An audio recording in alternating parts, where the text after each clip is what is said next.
Hey, what's going on, everybody? All right, take it away, Gabe. What's happening? Welcome to Whistlekick Live, Season 2, Episode 3. Hard to believe we've been doing this for 2 years. And yeah, you might notice that things look a little bit different. Got a whole different, maybe not a whole different, got a different setup. Monitors are set up differently. The mic's over here now. The camera's on an arm. Like, it's a whole bunch of different things. I'm wearing a hat.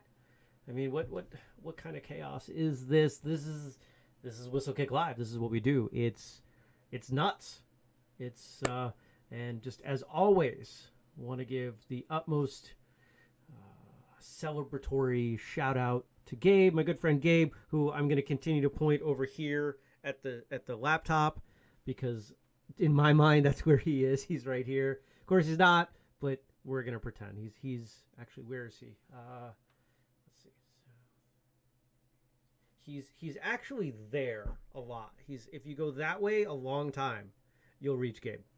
It's out in Oregon, and I'm here in Vermont, and you're here and you're watching, and I appreciate you doing so. We're gonna be going for about an hour, having some fun, talking about martial arts and all the cultural and training implications, all that good stuff. So first off, one of the things that we're doing, you'll see here. I'll adjust the camera. New sweatshirt.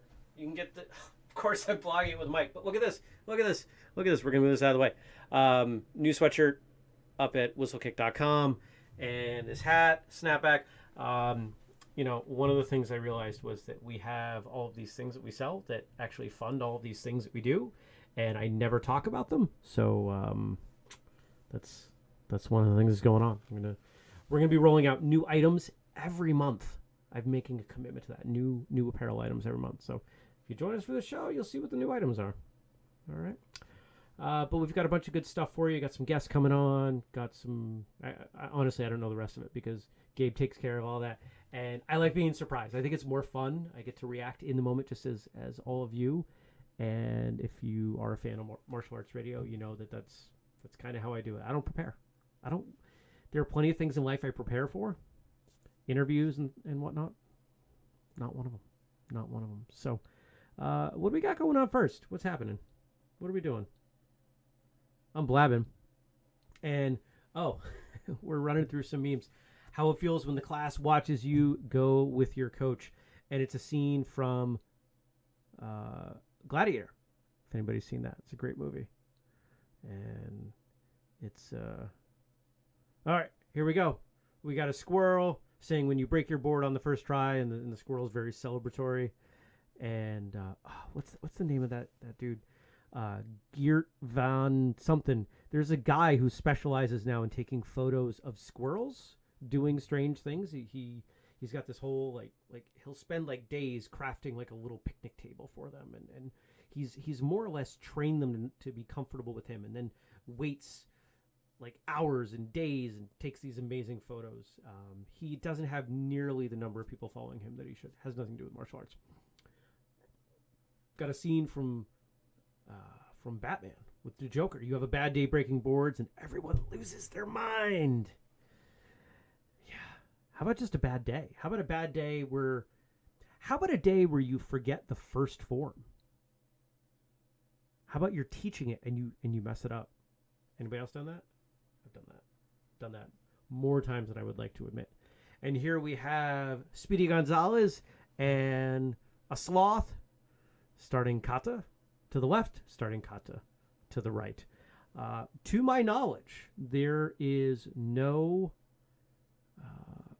historical form in in Okinawan arts, Japanese arts, Korean arts that doesn't start to the left. Actually, hold on. Nope. All of them that I've ever experienced and ever heard about starts to the left. Now, that doesn't mean there isn't stuff that starts to the right, but we're generally going to the left.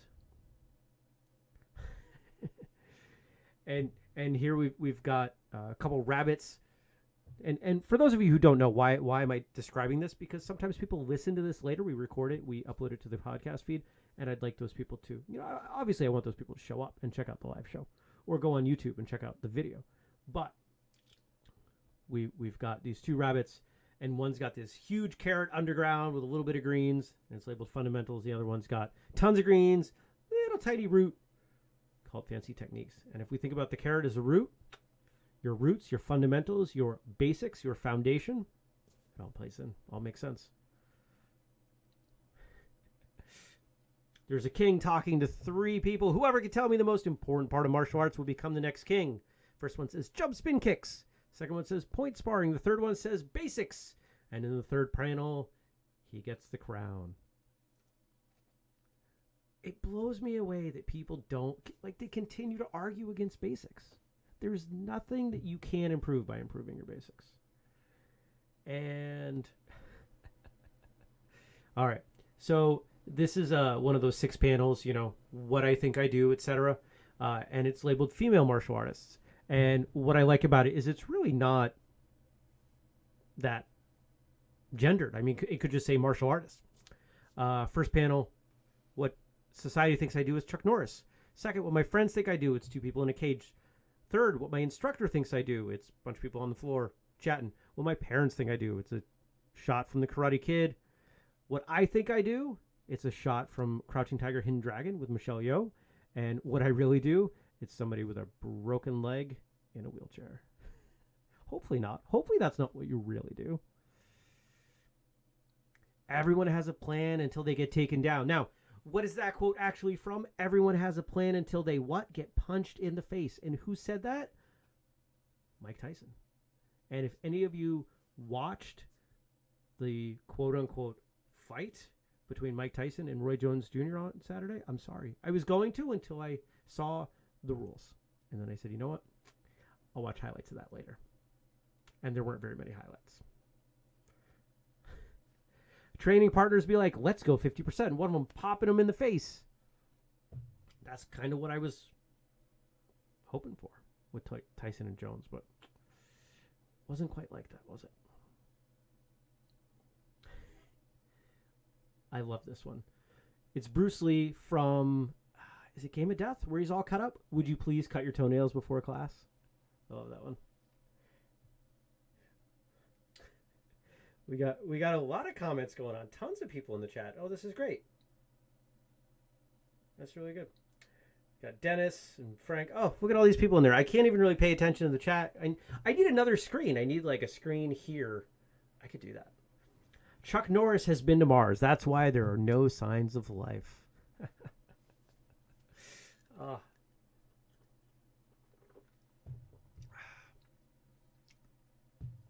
Guess the product from the Amazon review.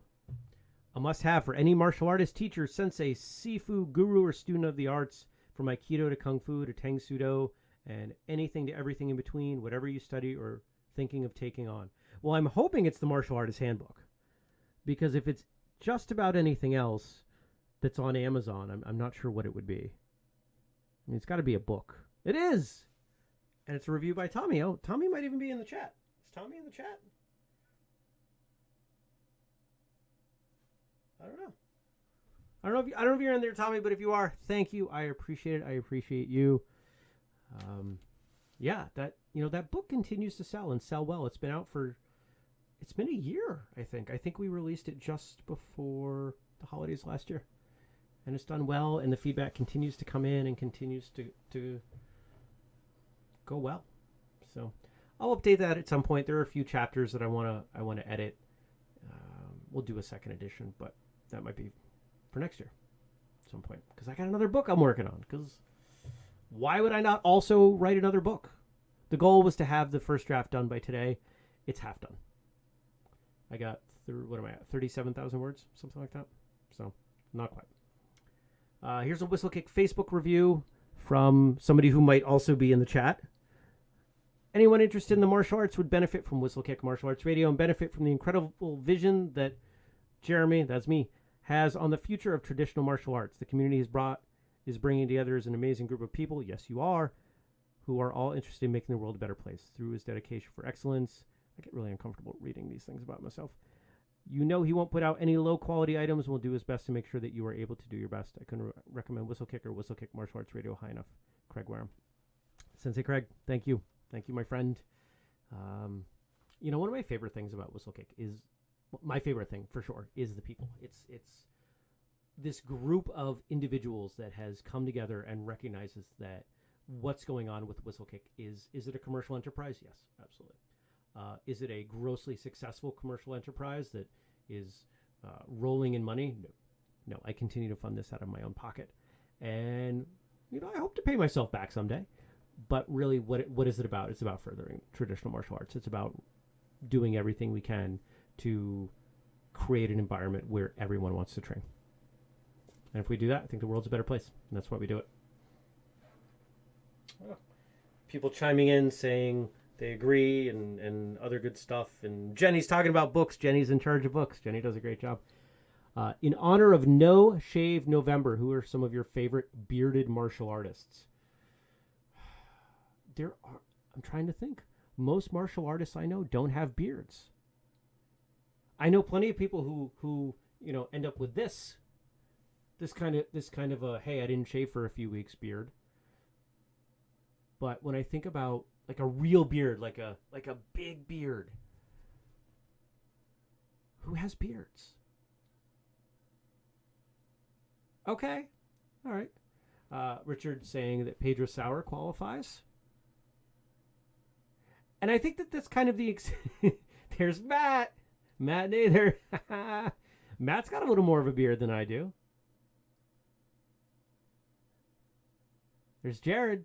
See, I think we all have like this beard. Gabe has like the same beard. It's like this we let it go for a few weeks and shave the neck, like, or maybe trim out a little bit of other spots, like a little, like Gabe. I can't really do it. Gabe has like this trimmed out, like he's got it a little tighter down here. He's much more. What am I looking for? It's nicer. It's cleaner. I think that's what we're going for. Submitted by Franciu. Relation of yours? Yes. Gabe's nodding. What non-martial art movie has good fight scenes? Ooh, that's almost a paradox, because if it has good fight scenes, we might label it as a martial arts movie. The one that everyone talks about, that I'll admit I've never watched, is Roadhouse. A lot of people put that kind of near the martial arts movie category. Matt saying the fights in Real Steel were pretty good. Any of the fights with Black Panther in the Infinity War series. Yeah, a lot of the Marvel stuff actually has some interesting stuff that I really appreciate. Jared says Born Identity. Gabe saying, though it's not a movie, I've enjoyed the fight scenes from The Mandalorian. I'll agree. But I think my favorite non-martial art movie fight scene would be the final fight in Gladiator, especially after they lose the swords. Yes, for sure. Jason says, not a movie, but I love the fight scene on Agents of S.H.I.E.L.D. when it is Agent May versus her doppelganger. Yeah. She is a horrendously underrated martial arts actress. And her name is escaping me, and I'm really embarrassed. But, yeah. A lot of the choreography on Agents of S.H.I.E.L.D. was quite good. And it was fairly simple, which I appreciate. I think choreography gets a little bit too complex sometimes, and something gets lost. The whole point is to add to the story, not to take away from the story. You know what I mean? All right. So, looks like we've got Jared coming on. Here, let me adjust some cameras. And let me get him in here. There he is. And now I got to fix the audio. Ba-boom. And everything should be working. We should be good. Is he coming through? Is he there? Are you there? There he is. He's there. With more of a beard. With so much more of a beard. It's a Corona beard. A Corona beard? Yeah. You don't leave the house for a month. Just a month? That's only a month for you? It's kind of scraggly for a month. It's funny as we get older. We lose the hair on top. And, it migrates. It migrates. Yeah, I tell people I caught it down here. The number of prominent male martial artists with thinning hair is a bit beyond statistics. Maybe that's a headgear problem. Maybe it is. Maybe you could fix that, the whistlekick hair growth formula. If I could make a helmet that would help people grow hair back, I would make a fortune. We would have so much money. Clearly, I have no idea how to do that though. I'm not even experimenting with it. Not even trying. So what's going on? How are you? Not too bad. It's been a good couple of days here. Yeah. We had snow a little bit. I know I'm a little farther south than you. Oh. Yeah. Look at you with the snow. Yeah, we had like 400 inches of rain today. All at once. And it came sideways. It was bizarre. Awesome. Yeah, good times. Now, Gabe told me, and I'm totally going to follow my sword here and admit that I didn't write it down. I wrote down when you were coming on. I wrote down some notes. What escaped my notes? What we're talking about. Well, hold on. I'm hearing that there's no sound. Gabe is saying that there's no sound. No sound at all? For him? Type something to me, Gabe. I can't. Where's some notes? Here. Oh. Everybody will see that. We have sound. Okay. If everyone can hear us, we're good.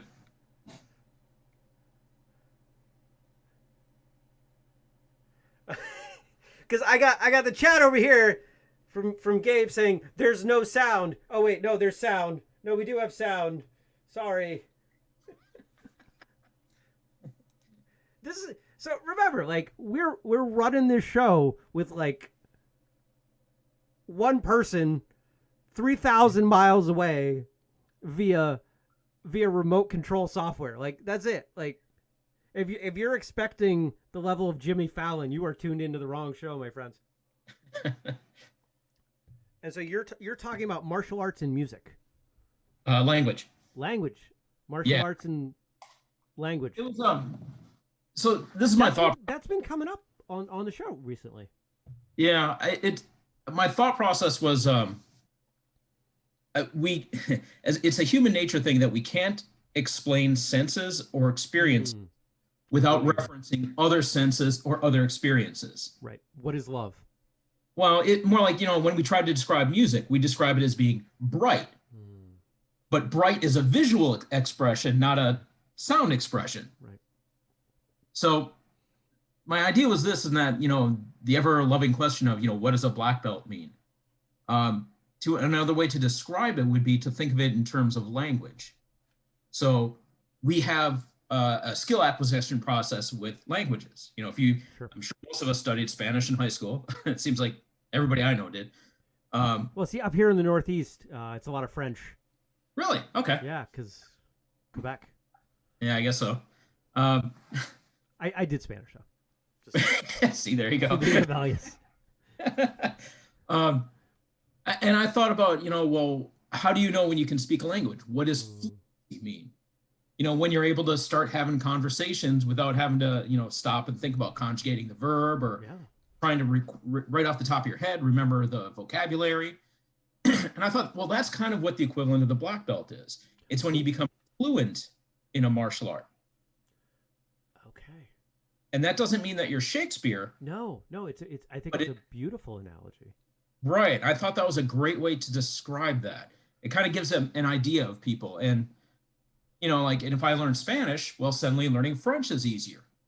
Right. If I learn Taekwondo, suddenly karate is a lot easier. that type of a thing. Yeah.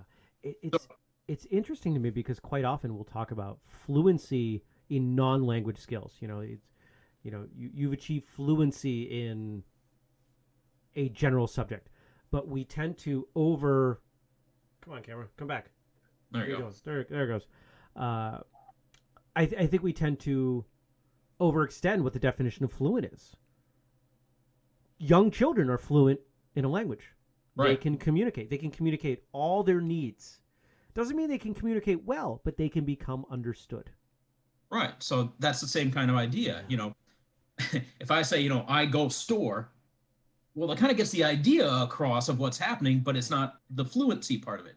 It's like I can execute a punch combination. That doesn't mean I'm fluent in it. It doesn't mean you're great. It doesn't mean you're perfect. Doesn't mean anybody wants to watch it. But you can get the job done. Right. And then you can even go into the artistic aspect of it. Poetry is going beyond that fluency and actually putting artistic expression on it as well. And we do that in martial arts all the time. We go on beyond the fluency of martial arts and actually start putting artisanship into it. So that's just my deep thought of the day on language. You can be our Jack Handy anytime. Yeah.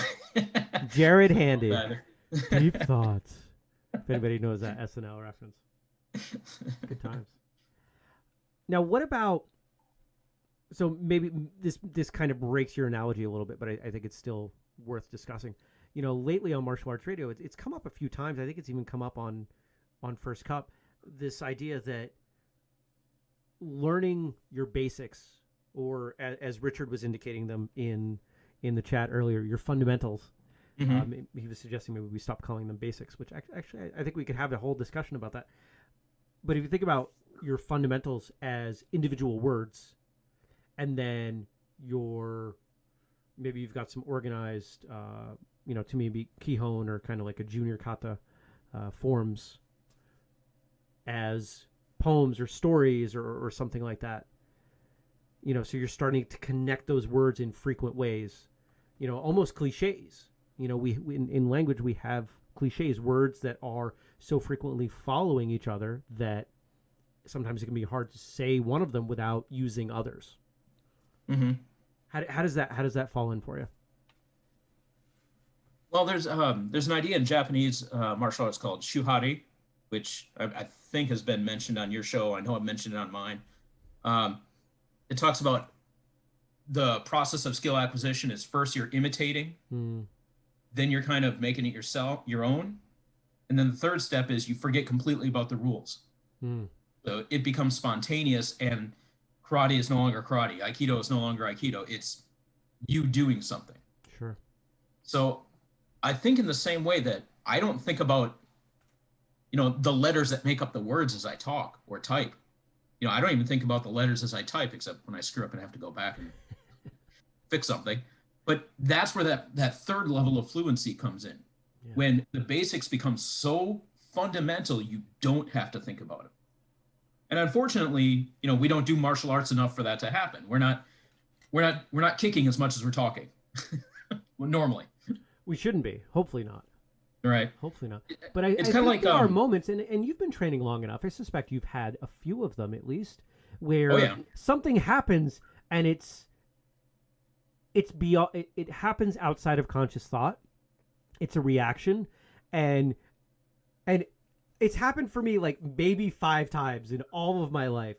And each time I take a step back and I'm going, "Whoa! Did anyone else see that? That was amazing." The best illustration I've ever seen of this was actually in The Last Samurai, the one with Tom Cruise.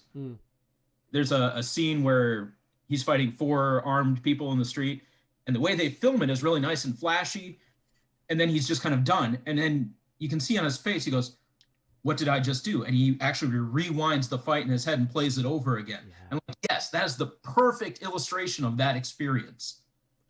For sure. I think it's what we all strive to. Sure.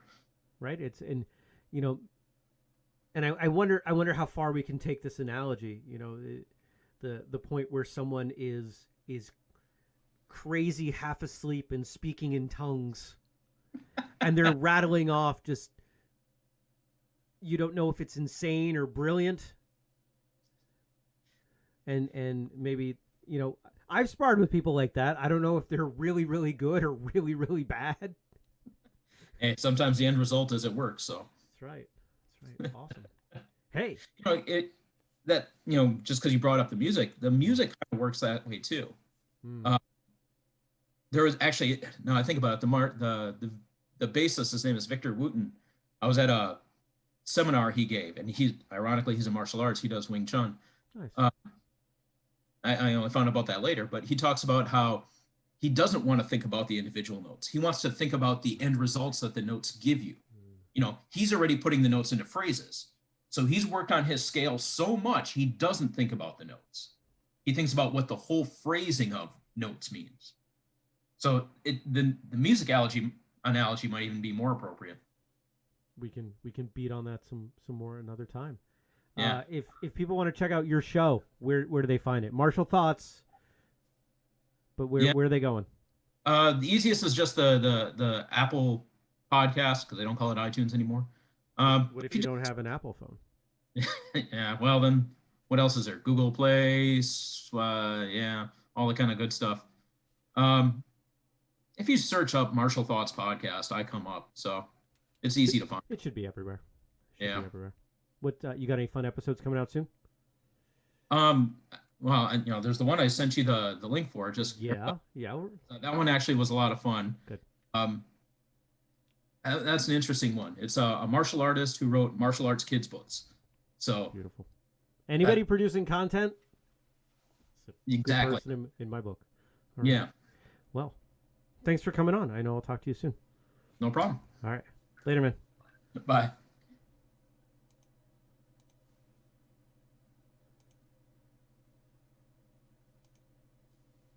There we go. All right, take it, Gabe. I put Jared back in the waiting room because that's how we do it with Zoom. You know, that's kind of funny. Most people are so used to Zoom now. I can talk about like the nitty gritty of Zoom as part of what we're doing, and you all know what that means.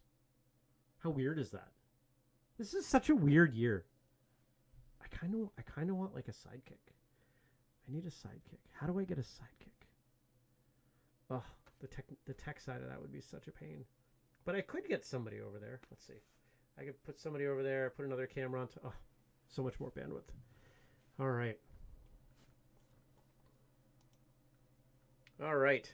And is that what you wanted, Gabe? You good? He says thanks. All right. And so one of the things that we're going to start doing as we get through this show, you know, really over the last couple months, as we've been bringing on guests, we're seeing a transition into more like defined segments. And it doesn't mean we're going to do every segment every month. But one of the things that Gabe and I talk about is how do we round out this show? How do we provide different things, interesting things, entertaining things that, you know, line up with Whistlekick's values and give you as the viewer or listener more. And one of the things we want to talk about is, you know, just the sheer number of people who make Whistlekick work. And so we've got a segment called Meet the Whistlekick Team. And this month we get to know a little bit about Frank Wood. And you may know Frank as the man behind the jokes, but he's also the man behind First Cup and other things. So what do you got for us? So position on the team, he's the producer of First Cup. He makes sure that there's always stuff for me to talk about. He handles some of the behind the scenes stuff, and he's the man with First Cup. I mean, if it was not for Frank, First Cup would be hit or miss. I'll be really honest, and I really, really appreciate what he does there. How'd you hear about Whistlekick and how'd you get involved? Heard about Whistlekick through the podcast, Martial Arts Radio, and I first started helping by posting questions on First Cup, and he was doing it just often, and happened enough that we started emailing and became friends, and I said I could use your help, and taught him some stuff, and now he just kind of runs with it. And as far as I'm concerned, he runs the show. I just show up and drink my coffee. I've got the easy job.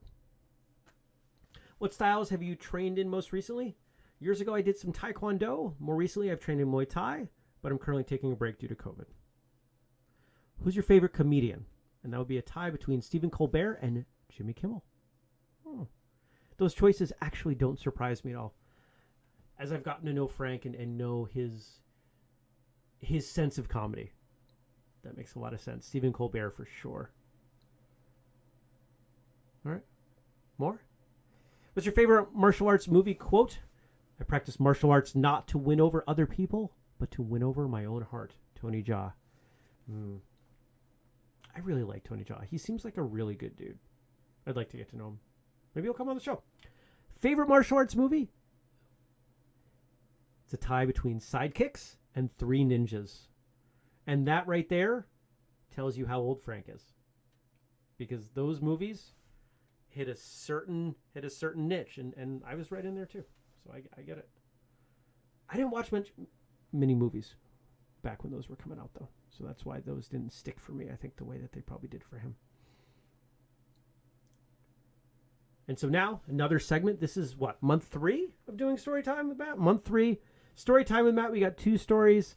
Matt's in charge of pulling together these great stories that anybody who has spent a lot of time training, especially as an instructor, can appreciate. My wife is an assistant instructor at our school and has been for a few years. As one of very few women black belts at our school, all the girls look up to her. One of the students getting ready for black belt is Maddie. One day when I was at the school watching classes, Maddie came over and said hi. I told her my wife was pregnant and would be training a little less until the baby came. Maddie got sad and asked if she was really losing her training buddy. When I told her it would just be less, but she could always message her about when my wife would be in. Maddie quickly perked up and said, okay, in that case, congratulations. Nice. And the next one. Me and my buddy Dan ran the floor together. We had a student, Kevin, who on the nights he came in would sit in the lobby after class and talk about new ways to reach the... I'm screwing that up. Hold on. Me and my buddy Dan ran the floor together. We had a student, Kevin, who on the nights he came in, we'd sit in the lobby after class and talk about new ways to reach this kid. Great kid, awful student. Hopefully he's not watching. So Dan decided private lessons. During one of the private lessons, Dan, 16 at the time, took a knee and tried having a heart-to-heart with Kevin. While Dan was talking, Kevin took his finger and pushed on Dan's upper lip and said, you know you have a mustache right here? What a punk! What a punk kid. I love it. I love it. Have I told the Batman story? I don't know if I've told the Batman story. If I have, I apologize, but it's a great story. And this one reminds me of it. I was at a camp. I was working with a bunch of young kids. I think it was like the little kid group. And as an aside, we had talked among the staff about naming the groups. And I wanted to name this group 4-Piece Puzzle because that was about how much attention they had. And so working with the kids, they're barely hanging on. There's like 12 of them. And one of them raises his hand and I call on him and he looks at me dead face and says, I'm Batman. Nailed the voice. It was perfect. And if you've spent time teaching kids, you know you can't break. You can't let them know that what they did was funny because you'll never get the class back. So I had to swallow that one in the moment, and it was all I could do to contain it. It was utterly insane. Kids are a riot. I love working with kids, but I love being able to send them home.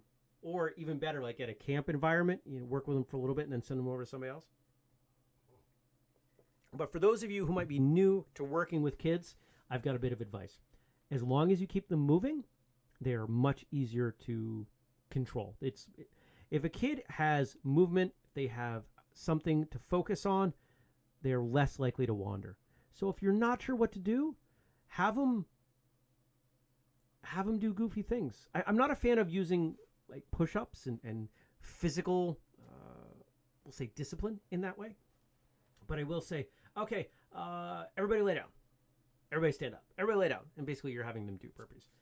And if you can get them to do that for a few minutes, you're usually okay.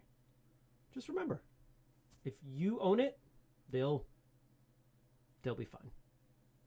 All right, so we've got our second guest. We're going to do 2 guests, and it's unclear whether we're going to move to 3 guests or not. I'm not sure yet. But for now, we're doing 2 guests. And today's guest, past guest of Martial Arts Radio, Mr. Richard Balick.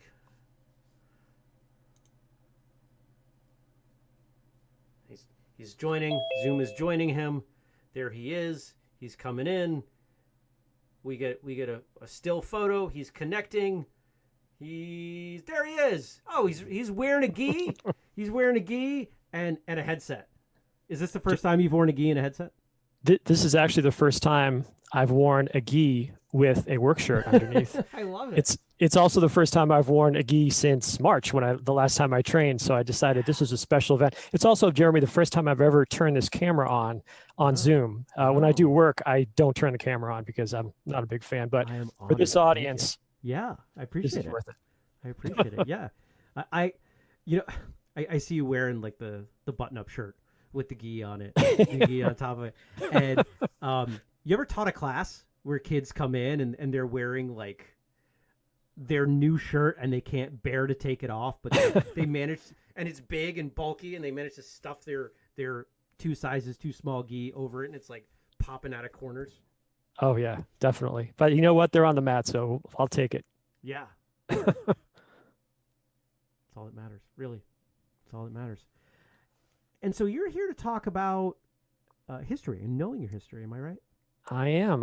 I'm your resident martial arts historian. I won't say that I am the person who knows all the history, but one of the goals I have with Martial History Team is to make sure I can point you towards the right history, as opposed to perhaps what you might have heard in your school, or the less reputable parts of the internet, which could even include Wikipedia.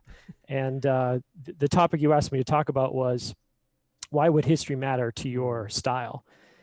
So at the risk of maybe having a detour, I thought it would be better than simply, like, I could have easily done like top 5 reasons why history matters to your martial art. And I thought, that's kind of boring. So, and I also thought the problem with that was, if I just give you 5 reasons, martial arts are so varied that you could easily say, well, that doesn't apply to me. I do a certain type of art and whatever. So what I thought I would do, and maybe this is something we could even talk about another time, but just to start the discussion off here, I decided I would come up with a very, very simple taxonomy where I would split up martial artists, because this is what we do with whistlekick. The goal of whistlekick is to divide the martial arts community, right? Yes. We want to put everybody in their own separate box, so right. Nobody talks to anybody and everybody argues about what's best. This is the proof that Jeremy did not run this by, or I did not run this by Jeremy before coming on board. No. The beauty, Gabe and I have actually talked about this. Like, do we need to prep more? Do we need to plan more? Do we need to have more like structure? And I've said no, because I enjoy these organic moments. I think it's far more fun for it to unfold as we're going, for us as well as for the audience. Because I don't know, I don't like being on the outside, like as a viewer or as a listener on things. So sure. Thanks for being real with us. Okay. Well, with that background in mind, it's also important to note when I say these categories, it's a Venn diagram, it's a spectrum. You could be all 3, you could be 1, you could be 2. So the first thing I'm going to introduce is the idea between being an emulator or a contestant. So with an emulator, the core idea is that you are trying to faithfully reproduce some movement. Okay. When you're a contestant, you don't necessarily care so much about faithful reproduction. You just care about what's going to win, like whether it works for you, essentially in some type of competition. Okay. Now, to make this even more fun, I divided the emulators into 2 groups, because when I thought about it, I've done like a dozen martial arts. I'm bad in all of them. I don't have hardly any rank in any of them. I'm horrible. I have a blue belt in jiu-jitsu that I even threw on because I'm so proud of it. That's the extent of it. Well, yeah, everybody who trains should be proud.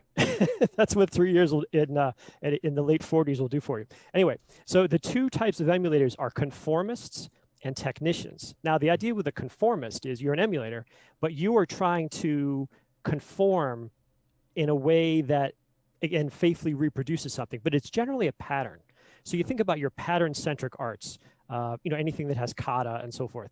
Those are what I would consider the conformist emulator arts. Okay. The second type of emulator art is what I call a technician art. And these are where you may not even have patterns or forms. And the reason I came up with this category was when I did Krav Maga, it's all technique, yet there are no forms. And this is somehow treated as like, oh, this is an improvement.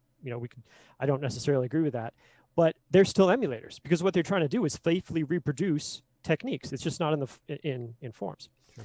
Okay, so you've got your emulators, and then you got your contestants. Yep. And the contestants are the ones who they don't even really care where anything came from. They just want it to work, produce, right? All right. Now, the question is, why would history matter to any of these groups? And that's why I created the groups, is so I can say different reasons for each one. So if you're in the emulator group and you're conformist, so you're trying to conform to a pattern, history is really, really important because you want to know, well, what is it I'm trying to conform to? Who invented this stuff? What were they trying to communicate? And the two people that came to mind quite right away were Will from Monkey Steals Peach. I'm afraid I don't even know his last name. I don't even know if he's said it publicly, but he's this guy who lives in China. He goes all over Southeast Asia, researching the roots of his Kung Fu. And by finding more and more out about each of these styles, he's able to be a more faithful Kung Fu student. Sure. In a similar way, Jesse Enkamp, the karate nerd, he obviously practices karate. And so he went to Okinawa, and then learning more, he decided to go into China to try to find the Chinese roots of Okinawan arts. Mm-hmm. And who knows, maybe in the future, he'll go to a few other places in Southeast Asia researching the roots of Okinawa. And by doing so, he's learned more about what it is he's doing with his forms and his techniques as well. And that helps him become a better practitioner. So I think history is it's sort of built into those arts because you're trying to do something that was invented in most cases hundreds of years ago, not really thousands of years ago. I mean, if you believe that, we'll have another discussion later. We can tackle that next time. Right. Okay, so those are your emulators and your conformists. Now the technicians, you'd think, well, maybe they're trying to do the same thing. Like, who came up with this? But the reason is different. The reason is they need to be sure that whatever technique they're using worked at some point. Now, you might say, well, wait a second, like a throw is a throw, you can do it. That's true. But what if I'm telling you that I'm going to gouge the eyes and I'm going to hit the groin and do these other things? I can't really practice that on someone and get the desired effect. I don't want to say pretend, but I can sort of go through the motions. But I need to feel like as a student that somebody got this to work at some point, right? Whether it is on the battlefield, in an urban environment, domestic dispute, I need to know someone did this, they're reputable, and I should be able to believe them. Otherwise, what am I doing this for? Because I can't actually, like, even if you totally gear up with the helmets and all that stuff, I can't scrape your eyes. I can't, do those other things. That's not to say they wouldn't work, but you need to know where it came from. So that's where history matters for that crowd. Okay. They need to know, okay, yeah, Krav is a perfect example, right? Well, there was some Israeli battlefield where these people, we were always told, like, why would you do this certain machine gun takedown? Well, it's how we took the sentries out in 1967. Like, okay, dude was there. He did it. I believe him. Okay, well, I will trust you that if I faithfully reproduce, I conform to what you're teaching, it'll be fine. Makes sense. Final group is the, well, actually, it's not. I have a bonus group after this. The second to last group is the contestants. Now, contestants are the ones who are most likely to reject history. They're the ones that are going to say, if you ask a question about this, they're probably going to say, shut up and train. I don't care where anything came from. I just want to know what works. But if you get to a certain point and you need to find ways to get around other competitors, there's a huge well that you can draw upon called history. So you can look in old judo books, boxing books, jiu-jitsu books, all these, or even footage, right? You can watch footage of people who are, say, competitive kickboxers or whatever it is, and you can say, look at that little move. Like, you hear this all the time with the elite level athletes. They say they watch tape not only of who they're going to fight against, but old people. Well, they're old now, but people who came before, right. And then they learn these things that they can use in their art, and maybe they can pull off a win where they might not have had it. One of the things we say, we don't actually say it to this in Brazilian Jiu-Jitsu, but I say it and others say it. BJJ stands for basically just judo. That might be the most controversial thing ever said on this show. I'm going to get so much hate mail now. Oh, it's worth it. Just direct it towards me. But the more I absolutely will. The more research you do, the more you find that up until about the mid 90s, the best ground fighting was still in judo. It was only once some developments happened in the 90s that things really took off and innovation began. Okay, I promise you a final group that this matters. I'm always good with bonuses. Okay, the bonus. Me feel like I'm getting more than I deserve. That's right. The bonus group are what I call the candidates, and these are people who don't practice yet. These are people who are going to be your white belts. So why would history matter to them? Well, you want to make sure that they join an art that is a fit for their expectations and their goals and their imagery for what the art is. So do they have in mind, like, they want to follow someone who learned by watching a grasshopper fight a praying mantis, and it was a lady that had like white bushy eyebrows and she was really small? do they want that sort of history, which in most cases is all false, but that's fine. There's a social value to that. Or do they want to know that, the school is a descendant of these great fighters and you can look at their records online and, Customato taught them how to box. And there's that aspect of it as well. So that's history works for all those groups. Makes sense. Do you have any plans of doing a visual representation of this? I didn't do a visual representation, but if you go to the Martial History Team blog, I wrote a blog about this, realizing that probably no one would read it yet in this audience. So I would get my thoughts straight. So if you go to, Google Martial History Team, you'll find the blog, Facebook, all that. Great the blog stuff. is the only place where Great this stuff stuff is you're right now. doing. I really appreciate it. It's valuable, and I think for me, I recognize that not everyone's going to fit into any one particular group, but I think just in general, knowing that we came from something, I don't think any of us are doing arts today that happened today, right? They all happened in the past. There's some historical aspect to that. And so the fact that you are doing that, to me, tells me that history is important to you on at least some level.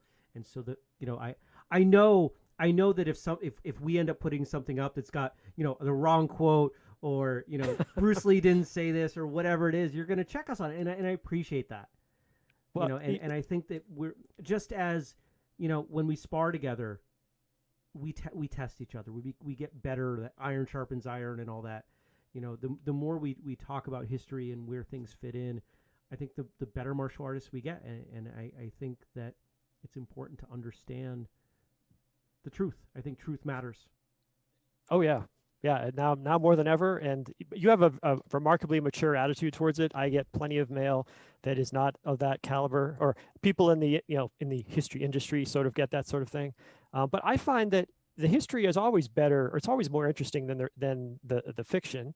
And the history personalize it. If you believe that your people who came before were 10 feet tall and bulletproof, and there's no way you could ever be as good as them because they were somehow this thing that was chiseled into a mountain, and they learned it from a Tengu who was watching them after 7 days of meditation. How are you supposed to ever be anywhere in that class? But if you learned, this is just some lady or guy who they synthesized what they had heard before and they put it in, and they can be extraordinary people as well. But that shows them that, they were human. You're a human. You can do it. So that's another reason that I like history, and particularly biography. It personalizes the stories. Nice. Completely agree. Thank you. And am I seeing, isn't that the book you worked on over your shoulder? Let's see, which side is it? Over here. Over your left shoulder? Yeah, Reach Your Goal, right there, with my co-author, Anna Gruchinska. Yeah. That's on Amazon, isn't it? It is on Amazon. Yeah, if you want the collector's edition, which is color inside, you have to go to the publisher's site at Blurb.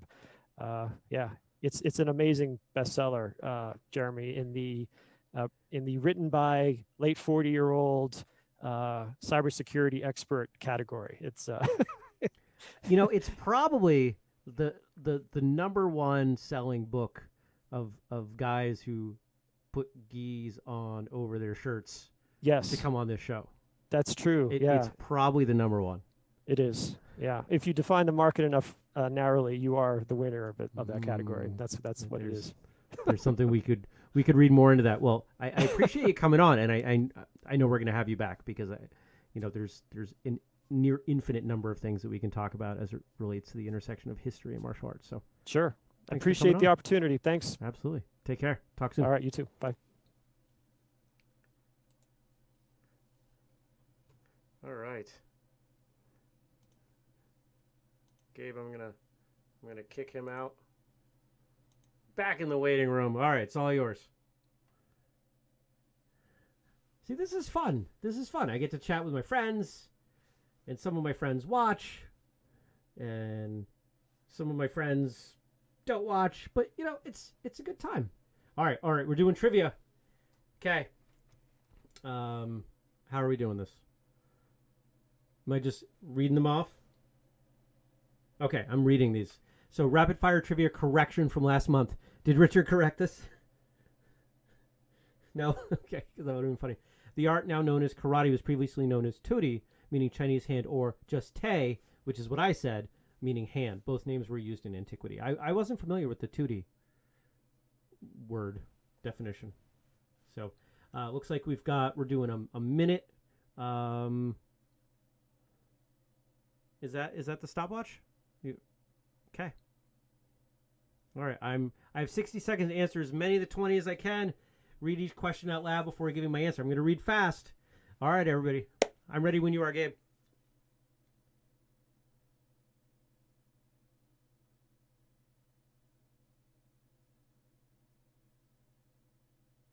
Oh, we're doing a countdown timer instead of a stopwatch. Got it.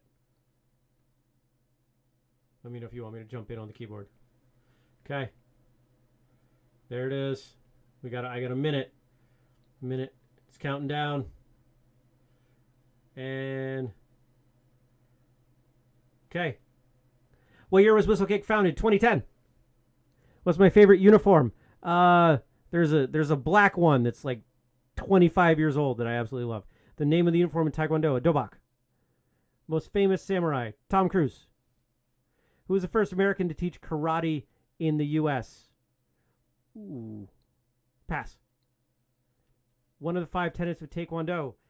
Courtesy, integrity, perseverance, indomitable spirit. I'm missing one. The code by which the samurai live, Budo. What do you call the ring in which Capoeira is played? A hora. Why is the karate gi white? Don't know. Shows blood. What does the color black represent on the uniform in Taekwondo? If it's along the lapel, it's master rank. What do BJJ practitioners call their uniform? A gi. Who is the father of modern Taekwondo? Ooh, that's controversial. I could make a case for Jun Rhee here in the U.S., or I could make a case for General Choi.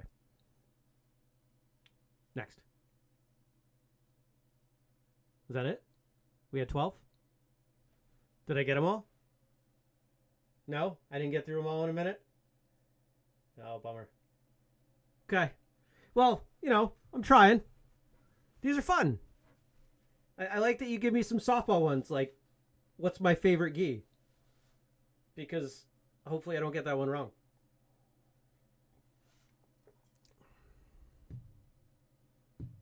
Oh, I did get that one wrong. I probably have said this before that my favorite gi is the blue gi, which tell you what, switch to something that doesn't show me, and I'll grab it out of the closet. Just cut to well, that's not really it, but that's fine. That works. Where is it? Hold on.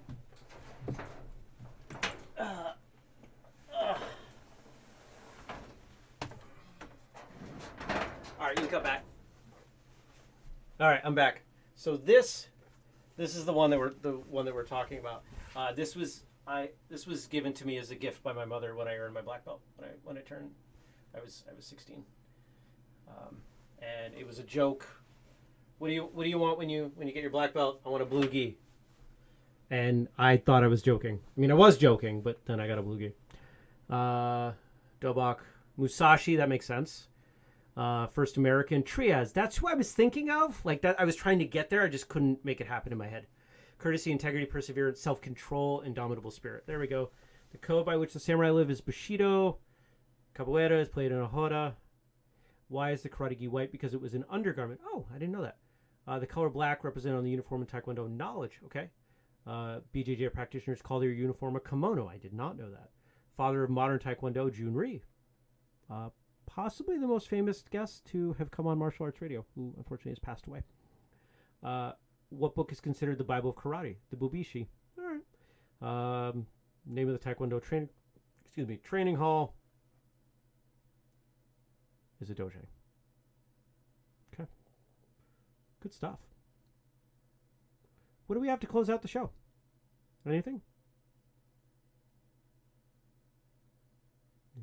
You were typing to me. You can keep typing to me, Gabe.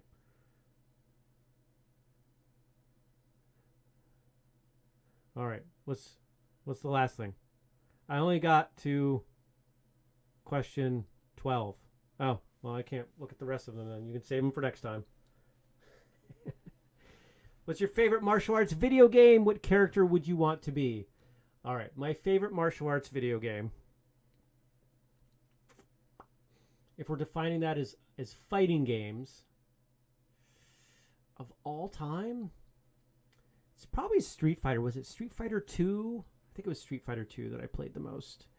And what character would I be? I'd want to be Ryo, but I'd probably end up being like Blanca.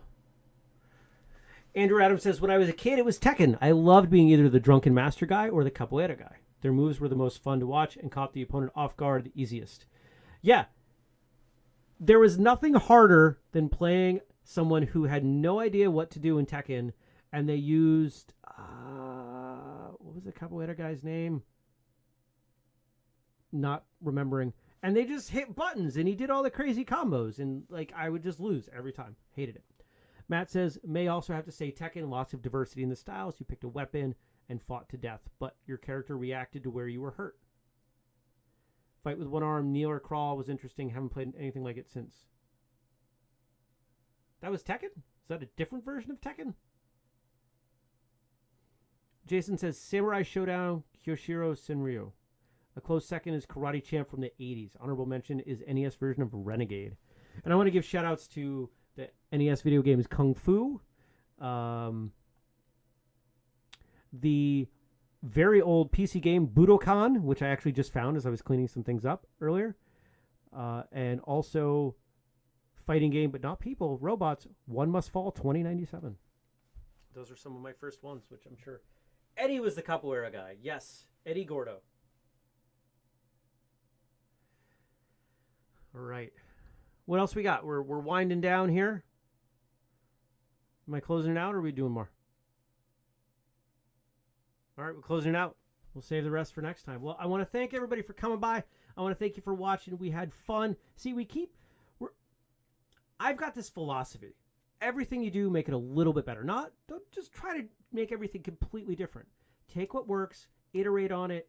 You know, if it's training, try to make it 1% better. If it's something like this, we're aiming for 15% better. How do you or 15% different, rather. Take everything you did last time, make roughly 1/6 of it different, and then from that, keep the stuff that works. And if you continue that process, you're always at least going to have something that's pretty darn good, but over time, you're going to get something that's pretty great.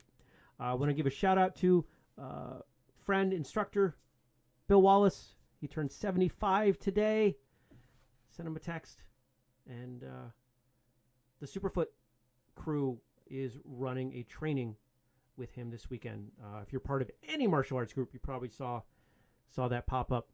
You get the chance to train. It's this weekend. It's 2 days, but it's not 2 full days. Great time. Bunch of wonderful instructors. Michael J. White's on the card. So hopefully you can get there. If you're there, I'll be there. Maybe I'll see you there. Thanks for coming by. And remember, First Cup, weekday morning, 6:30 a.m. on YouTube. Martial Arts Radio, Mondays and Thursdays. And if you've got feedback or you want to support us, you can grab a hat, you can grab a sweatshirt at whistlekick.com, or any of the other multitude of ways that you might think about helping us out. So thanks, everybody, and we will see you next month, first Tuesday. Wait, what are we doing January? First Tuesday, or did we bump that? First Tuesday of January. First Tuesday of the month is what we're supposed to be doing. 8 p.m. Eastern, right here on YouTube. Thanks, everybody. Talk soon.